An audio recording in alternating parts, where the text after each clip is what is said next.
PS3 का ये important topic है cyber security. Question is cyber security is no longer a technological issue but a national security imperative. Discuss with respect to India's evolving threat landscape. तो cyber security एक technological issue बस नहीं है, वो एक national security issue भी बन गया है। और हमें इस रिस्पेक्ट में इंडिया को जो इवॉल्विंग थ्रेट लैंडस्केप है उसको डिस्कस करना है।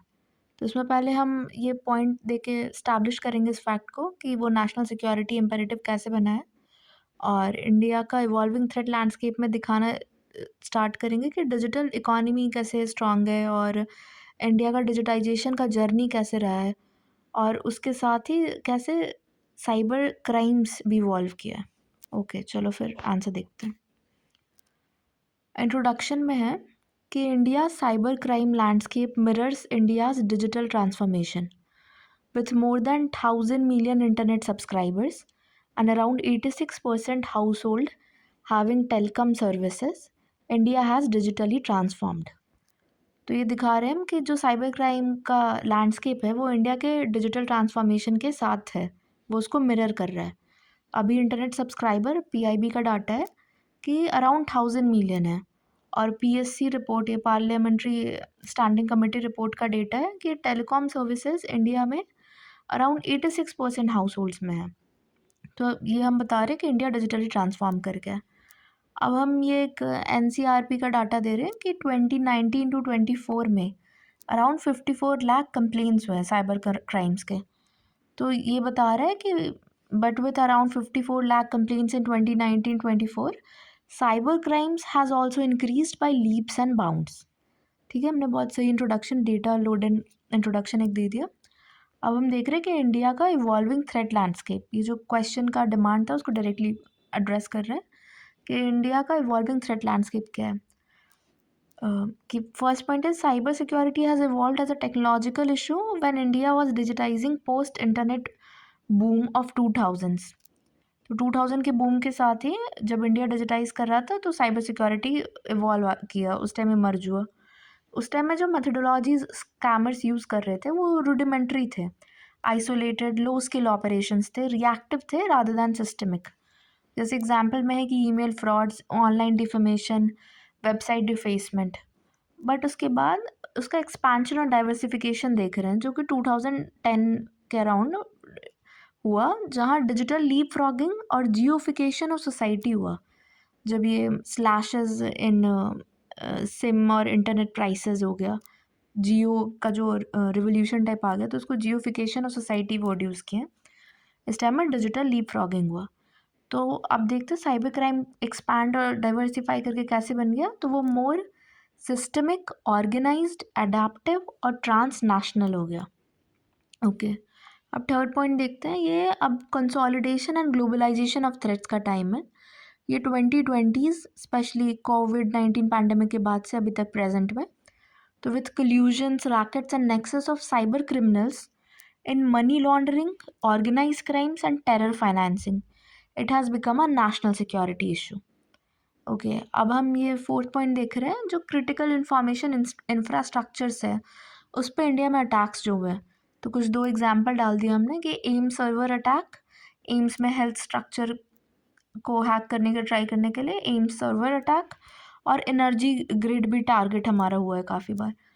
तो क्रिटिकल इंफॉर्मेशन इंफ्रास्ट्रक्चर पे भी अटैक हो सकता है।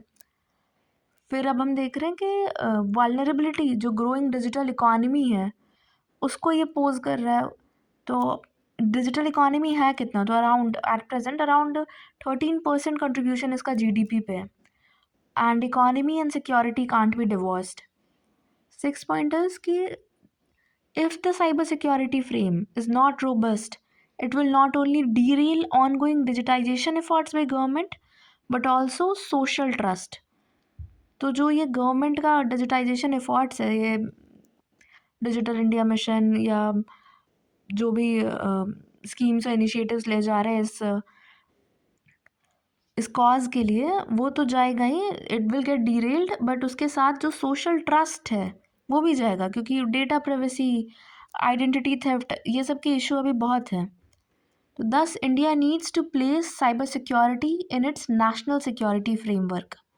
और अब हम इधर एक मोदी का कोट डाल दे रहे हैं कि as even highlighted by PM Modi, the digital India dream has cyber security as an integral part for our national security. तो ये जो डिजिटल इंडिया का ड्रीम है, इसमें साइबर सिक्योरिटी नेशनल सिक्योरिटी का इंटीग्रल पार्ट है। ओके, अब मतलब हमने इधर इन 6-7 पॉइंट्स में इस्टेब्लिश कर दिया कि साइबर सिक्योरिटी आया कैसे, उसका इमर्जेंस कैसे हुआ 2000s में जब पोस्ट इंटरनेट बूम हुआ। उस टाइम में स्कैमर्स मेथोडोलॉजीज कैसे यूज़ कर रहे थे उसको डिस्क्राइब कर दिया, एग्जाम्पल्स भी दे दिया। फिर उसका एक्सपेंशन एंड डाइवर्सिफिकेशन, इसको एक टाइमलाइन के साथ बताने की कोशिश किया इसका एवोल्यूशन को, कि 2010s में कैसे जियोफिकेशन ऑफ सोसाइटी हो रहा है, तब साइबर क्राइम का नेचर कैसे चेंज हुआ, उस टाइम में क्या हो रहा है कि सिस्टम एक ऑर्गेनाइज, अडेप्टिव और ट्रांसनेशनल हो गया। अब फिर कंसोलिडेशन और ग्लोबलाइजेशन ऑफ थ्रेट्स हुआ कोविड-19 के टाइम के बाद से 2020 से लेकर प्रेजेंट तक, जहाँ money laundering, organize crimes, terror financing का नेक्सस एक साइबर क्रिमिनल्स के साथ बनने लग गया, तो वो एक नेशनल सिक्योरिटी इशू हो गया। फिर क्रिटिकल इंफॉर्मेशन इंफ्रास्ट्रक्चर अटैक्स एक इम्पॉर्टेंट एस्पेक्ट है, उसके एग्जांपल्स देख लिए कि एम सर्वर्स अटैक और एनर्जी ग्रिड टारगेट हो रहे हैं। फिर हमने डिजिटल इकोनॉमी भी देखा, द डेटा डाला कि 13% कॉन्ट्रीब्यूशन है जीडीपी में, and economy and security can't be divorced.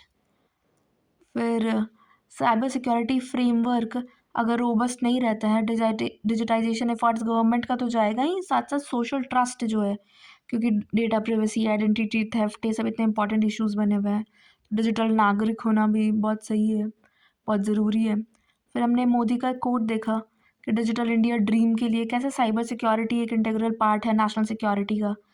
तो अभी ज़रूरत है कि नेशनल सिक्योरिटी फ्रेमवर्क में साइबर सिक्योरिटी रहे ही। फिर अब वे फॉरवर्ड देखते हैं पार्लियामेंट्री स्टैंडिंग कमेटी का। तो इसमें ना स्टेक होल्डर्स वाइज देख रहे हैं कि जैसे पहले हम जो कंप्लेन कर रहे हैं, मतलब जिसके साथ क्राइम हुआ, उनको देखते हैं। तो उनके लिए ईज़ ऑफ रिपोर्टिंग होना चाहिए, यूनिफॉर्म फॉर्मेट फिलिंग होना चाहिए कंप्लेंट्स का, और टाइमलाइंस होना चाहिए, क्लियरली डिफाइंड टाइमलाइंस, कि एक आइडिया लगे कि कब क्या कैसे प्रोसीजर चल रहा है। सेकेंड इज़ जो ऐप स्टोर्स है उनके लिए क्या होना चाहिए, तो उनके लिए कंप्लायंस रिक्वायरमेंट्स होने चाहिए और रेगुलर ऑडिट्स होने चाहिए। फिर जो ऑफशोर एडवर्टाइजर्स हैं, ये भी एक स्टेक होल्डर है इंपॉर्टेंट, तो इनके लिए स्ट्रिंजेंट वेरिफिकेशन सिस्टम होना चाहिए, फॉर एग्जांपल केवाईसी नॉर्म्स या वीडियो वेरीफाई करने के ऑप्शंस। और फिर है हर इस टाइप के क्वेश्चन में जहाँ वे फॉरवर्ड देना होता है ना, हम अवेयरनेस का, रिसर्च एंड डेवलपमेंट का पॉइंट, और एक कैपेसिटी बिल्डिंग, कंसेंसस बिल्डिंग, सबको साथ लेके चलना है, इस टाइप का पॉइंट डाल सकते हैं। तो अवेयरनेस में देखते हैं कि सिटीज़न अवेयरनेस, मल्टीलिंगुअल और क्रॉस प्लेटफॉर्म कैंपेन्स चलाने चाहिए, मतलब वर्नाकुलर लैंग्वेज में रहेगा, मल्टीलिंगुअल रहेगा, तो पीपल ज़्यादा अवेयर हो पाएंगे और कनेक्ट कर पाएंगे उससे। फिर TRAI जो telecom regulatory authority of India है, इसको कोलैबोरेट करना चाहिए यूनिवर्सिटीज़ और रिसर्च ग्रुप्स के साथ। और RBI है, वो टाइम बाउंड मैनर में माइग्रेशन करे बैंक.in पे, और जो म्यूल हंटर .ai है RBI का ये टूल, ये और इफ़िशिएंट वे में काम करे। फिर कैपेसिटी बिल्डिंग और एक्टिव कंसल्टेशन जो स्टेट गवर्नमेंट है उनके साथ भी होना चाहिए। ठीक है, इसमें हमने सारे एस्पेक्ट्स कवर कर लिए जितने स्टेक होल्डर्स इन्वॉल्व है, और जो इवॉल्विंग थ्रेट लैंडस्केप इंडिया का रहा है उसके साथ साइबर सिक्योरिटी इवॉल्व कैसे किया है, बहुत ही एक data load and answer keywords use करके हमने इसको कवर कर लिया। ओके।